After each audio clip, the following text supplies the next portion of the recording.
Welcome student, class 8 science unit 5 electricity part 3b transfer of charges. Electricity learning objectives. இந்த லெசன்ல know about the basic properties of electric charges, explain the transfer of charges between two objects, understand the working of electroscope, recognize the effects of electric current, assemble different electric circuit, list out the applications of electricity.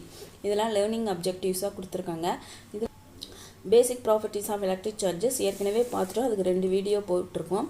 Transfer of charges between 2 objects அதான் இப்போ நம்ம பார்க்க போகிறோம். Concept map electricity. இந்த லெசனில் உங்களுக்கு 8 topics கொடுத்துருக்காங்க. ஆட்டம்னா என்னென்னு பார்த்தோம்.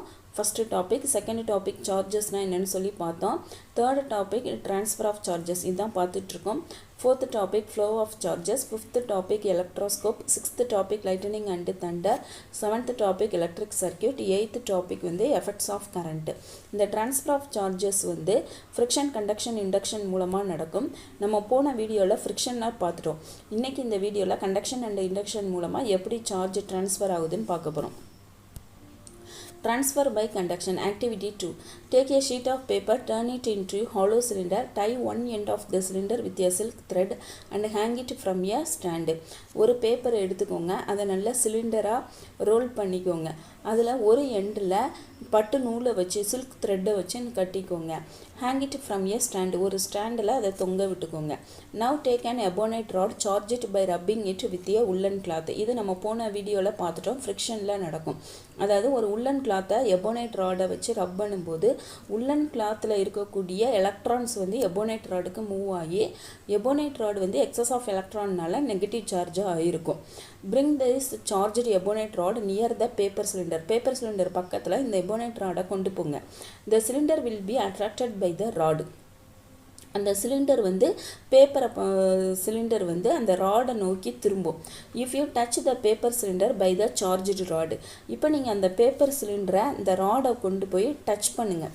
You will see the paper cylinder repelling the rod. இப்போ வந்து அது ரிப்பல் பண்ணி விலகி போகும். Can you say the reason? இதுக்கு ரீசன் சொல்ல முடியுமான்னு கேட்குறாங்க. அதாவது ஃபஸ்ட்டு நம்ம கொண்டு போகும்போது அது வந்து நெருங்கி வருது, டச் பண்ண உடனே விலகி போகுது அப்படிங்கிறாங்க. அது ஏன் அப்படிங்கிறதான் நமக்கு பதில் வேணும்.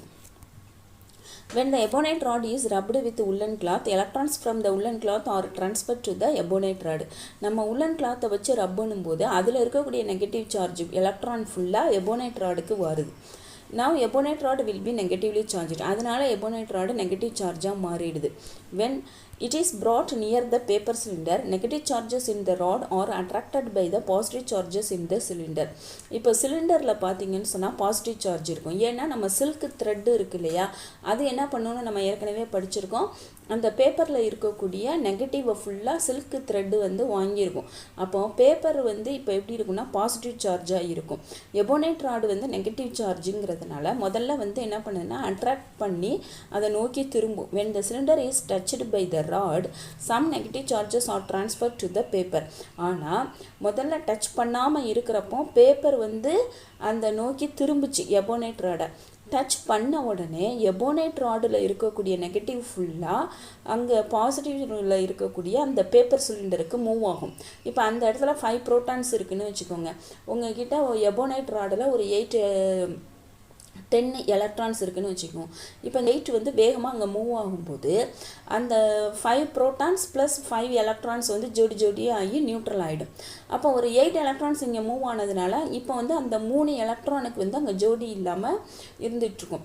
அப்போ எபோனைட் ராடில் திரும்ப 2 எலக்ட்ரான் இருக்குது. ஏன்னா ஆரம்பத்தில் எபோனைட் ராடில் 10 எலக்ட்ரான் இருக்கிறதா இமேஜின் பண்ணுங்கள். அப்போ 8 எலக்ட்ரான் வந்து 8 எலக்ட்ரான்ஸ் வந்து அந்த பேப்பர் சிலிண்டருக்கு மூவ் ஆகுது. அப்போது 5 ப்ரோட்டான் வந்து 5 எலக்ட்ரானும் சேர்ந்துடும். ரிமைனிங் 3 எலக்ட்ரான் வந்து அந்த இடத்துல பேலன்ஸ் இருக்கும். அப்போ அந்த 3 பேலன்ஸ் இருக்கிறதுனால இப்போ பேப்பர் சிலிண்டர் வந்து நெகட்டிவாக மாறிடுச்சு. Hence the negative charges in the rod are repelled by the negative charges in the cylinder. அதனால தான் செகண்ட் டைம் வந்து அது ரிப்பல் ஆகுது, ரெண்டுமே நெகட்டிவாக இருக்குது. Thus we can say that charges can be transferred to an object by bringing it in contact with a charged body. அப்போ charge வந்து நம்ம டச் பண்ணுறது மூலமாக ட்ரான்ஸ்ஃபர் ஆகுது. அதோட வந்து பேப்பர் சிலிண்டரை வந்து டச் பண்ணும்போது எபோனைட் ராடில் இருக்கக்கூடிய நெகட்டிவ் சார்ஜ் எலக்ட்ரான் ஃபுல்லாக அந்த பேப்பர் சிலிண்டருக்கு மாறுது. This method of transferring charges from one body to other body is called transfer by conduction. இந்த மாதிரி டச் பண்ணுறது மூலமாக டச் பண்ணுறது இல்லைனா கான்டாக்ட் பண்ணுறது மூலமாக மாறினா அதுக்கு பேர் வந்து கண்டக்ஷன் அப்படின்னு பேர். Do you know the material which allow electric charges to pass through them easily are called conductors of electricity.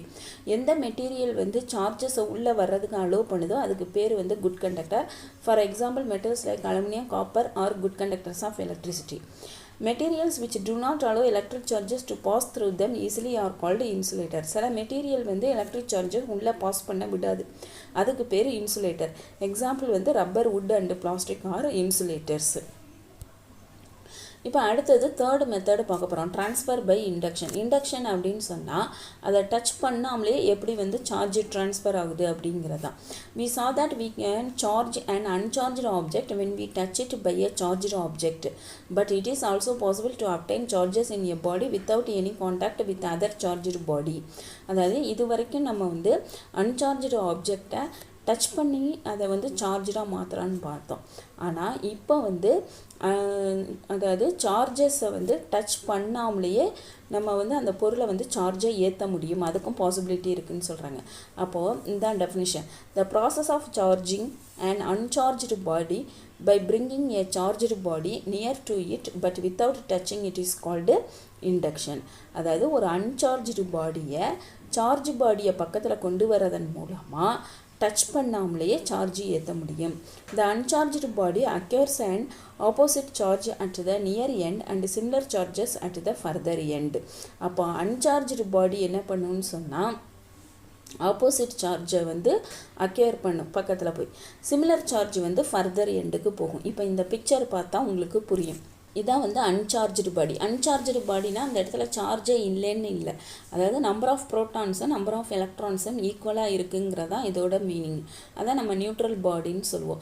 இப்போ எக்ஸாம்பிளுக்கு இதை வந்து நம்ம பாசிட்டிவ் சார்ஜாக மாற்றணும்னு சொன்னால் நம்ம வந்து நெகட்டிவ் சார்ஜாக இருக்கக்கூடிய ஒரு பாடி, ஒரு எபோனைட் ராடை இப்போ இங்கே பக்கத்தில் நம்ம எடுத்துகிட்டு வரோம்.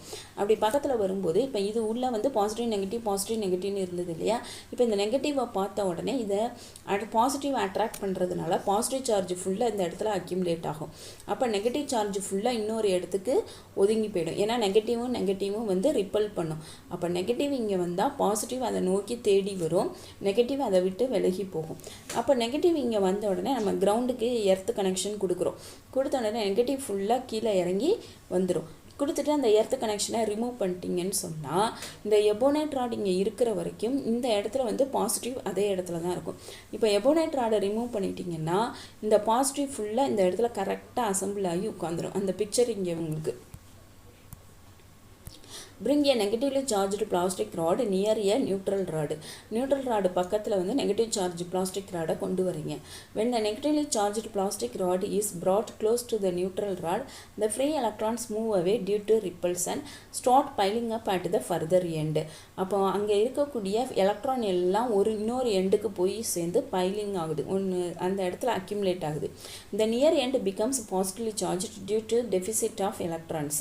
அப்போ அந்த பக்கத்தில் இருக்கக்கூடிய எண்டில் அந்த பிளாஸ்டிக் ராடுக்கு பக்கத்தில் பார்த்தீங்கன்னா பாசிட்டிவ் சார்ஜ் ஃபுல்லாக அக்யூமுலேட் ஆகும். when the neutral rod is grounded, the negative charges flow to the ground. அப்போ நியூட்ரல் ராடுக்கு வந்து நம்ம எர்த் கனெக்ஷன் கொடுத்துட்டோம்னா அதில் வந்து நெகட்டிவ் சார்ஜ் எல்லாம் கிரவுண்டுக்கு போயிடும். the positive charges at the near end remain held due to attractive forces and the electrons inside the metal becomes zero. அப்போ ஃபோர்ஸ் ஆஃப் அட்ராக்ஷன்னால அந்த எண்டில் இருக்கக்கூடிய பாசிட்டிவ் சார்ஜ் அதே எண்டில் தான் இருக்கும். ஆனால் இப்போ அங்கே உள்ள பார்த்தீங்கன்னா எலக்ட்ரான் வந்து இருக்கவே இருக்காது, எல்லாமே நம்ம கிரவுண்டுக்கு அனுப்பிட்டோம், அதனால ஜீரோன்னு ஆகிடுது. when the rod is removed from the ground கனெக்ஷனை நம்ம எடுத்துடுறோம். Positive charges continue to be held at the near end, அதே எண்டில் தான் அப்படியே இருக்கும். this makes the neutral rod a positively charged rod. அப்போ நியூட்ரலாக இருந்த ஒன்றை வந்து வெறும் பாசிட்டிவ் சார்ஜாக இருக்கக்கூடிய ஒரு பொருளாக மாற்றிட்டோம்.